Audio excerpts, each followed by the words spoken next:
নমস্কার বন্ধুরা, প্রবাসী খুঁটিনাটি আরেকটি নতুন ব্লগে আপনাদের সবাইকে স্বাগত। আজ অনেক দিন পর আমি ব্লগে এলাম।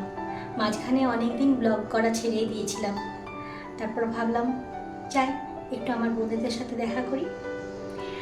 আজ আমি এসে গেছি একটি রেসিপি নিয়ে আপনাদের সঙ্গে আমি শেয়ার করব। খুব গরমও পড়েছে জানেন, এই গরমে মনে হলো একটু টক টক কিছু খাই। ওই জন্য আজকে নিয়ে চলে এসেছি আমি এই যে কাঁচা আম।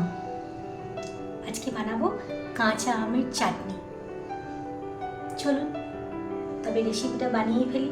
আমি জানি আপনারাও খুব ভালো চাটনি বানান, তবে আমি আজ কেমনভাবে এই কাঁচা আমটা দিয়ে চাটনি বানাই চলুন আপনাদের সঙ্গে শেয়ার করি।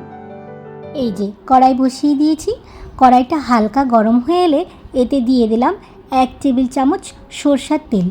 আমি চাটনিটা সরষের তেল দিয়েই বানাচ্ছি, কেন কি সরষের তেলের চাটনির টেস্টটা আমার ভালো লাগে। চাইলে আপনারা সাদা তেলেও করতে পারেন। তেল গরম হয়ে এলে এতে এবার দিয়ে দেব 1 চা চামচ কালো গোটা সর্ষে ফোড়ন। গোটা সর্ষে দিতে পারেন, আবার ভাঙা সর্ষেও দিতে পারেন, তবে আমের চাটনিতে একটু ভাঙা বা গোটা সর্ষে ফোড়ন দিলে চাটনির টেস্টটা কয়েক গুণ বাড়িয়ে দেয় আর দেখতেও খুব ভালো লাগে। আর দিয়ে দিলাম একটা শুকনো লঙ্কা। এবার ফোড়ন আর লঙ্কাটাকে একটু নেড়েচেড়ে দিয়ে এরপর দিয়ে দেব ছোট ছোট করে কেটে নেওয়া কাঁচা আমের টুকরোগুলো। আমি এইভাবে ছোট ছোট টুকরো করে কেটে নিয়েছি, আপনারা চাইলে একটু বড় বড় টুকরো করেও কেটে নিতে পারেন। এবার কাঁচা আমটা তেল, শুকনো লঙ্কা আর ফোড়নের সাথে ভালো করে একটু ভাজা ভাজা করে নেব।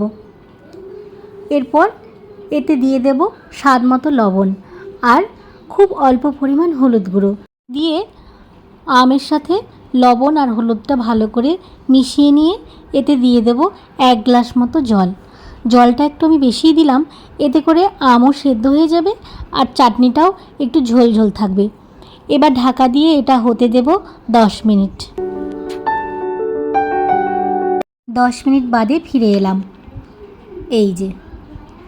এই দেখুন কি সুন্দর কালারটা এসেছে, দেখেছেন? এই যে আমও প্রায় সেদ্ধ হয়ে এসেছে।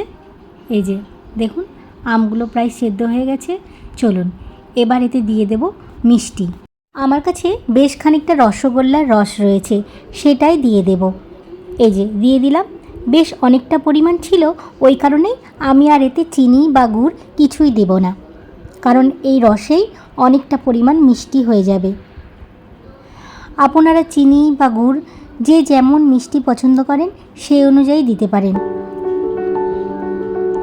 রসটা দেওয়ার পরে দেখুন কালারটা যেন আরও সুন্দর হয়ে উঠেছে। সব শেষে আমি একটি ভাজা মশলা বানিয়ে রেখেছি, এবার সেটাই দিয়ে দেব।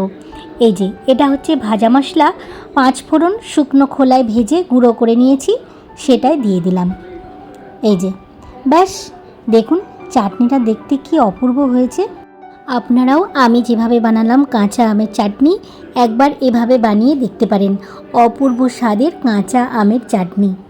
আশা করি খুব ভালো লাগবে।